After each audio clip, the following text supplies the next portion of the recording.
কোনো শয়তান আসবে, বাড়িতে বারাকা হবে। মা আমার, বোন আমার, কোরআন তেলাওয়াত করবে তো?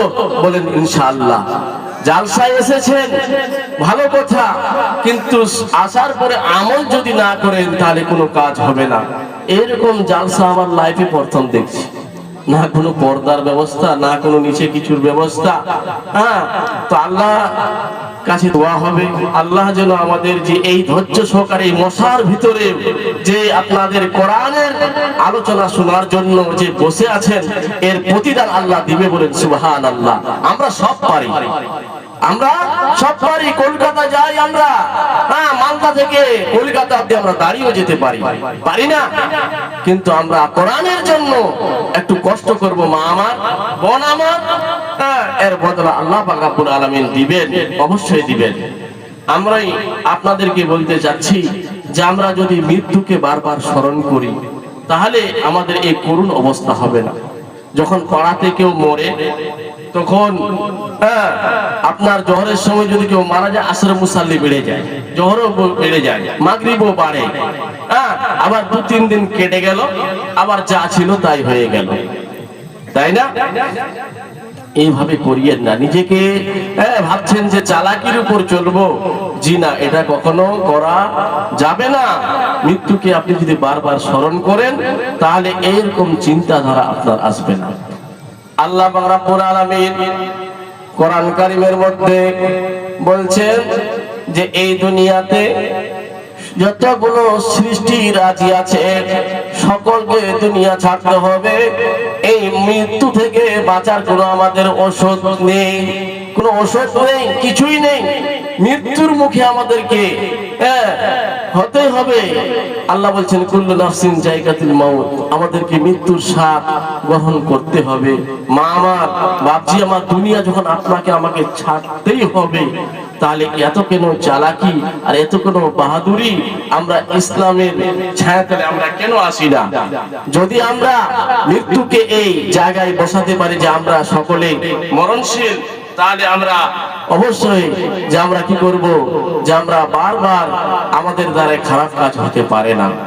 আল্লাহ পাক রব্বুল আলামিন কোরআন কারীমের মধ্যে বলছেন কুল্লু মান আলাইহা ফান ওয়া ইয়াবকি ওয়াজহু রাব্বিকা যুল জালালি ওয়াল ইকরাম। আল্লাহ পাক রব্বুল আলামিন বলছেন এই দুনিয়া ধ্বংস হয়ে যাবে, এই দুনিয়ায় কিছু থাকবে না, থাকবে না। আল্লাহ ব্যতীত দুনিয়া ছেড়ে সকলকে যেতে হবে।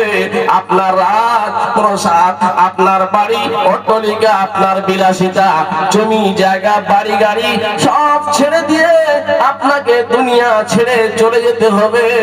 যখন আপনাকে যেতে হবে, আল্লাহ পাক রব্বুল আলামিন বলছেন ইয়া আইয়ুহাল্লাযীনা আমানু তাকুল্লাহা হাক্কা তুকাতিহি ওয়া লা তামুতুন্না ইল্লা ওয়া আনতুম মুসলিমুন। আল্লাহ বলেন, হে ঈমানদাররা, তোমরা আমাকে দেখে ভয় করো, আমাকে দেখে ভয় করো, আর তোমরা দুনিয়া ছাড়ো না, ছাড়ো না। এতক্ষণ অবধি তোমরা দুনিয়া ছাড়বে না যতক্ষণ তোমরা পূর্ণ মুমিন এবং আত্মসমর্পণকারী মুসলিম না হবে। আল্লাহ দুনিয়া ছাড়তে নিষেধ করছেন, তোমরা এতক্ষণ দুনিয়া ছাড়ো না যতক্ষণ তোমরা পূর্ণ মুমিন এবং আত্মসমর্পণকারী মুসলিম না হবে।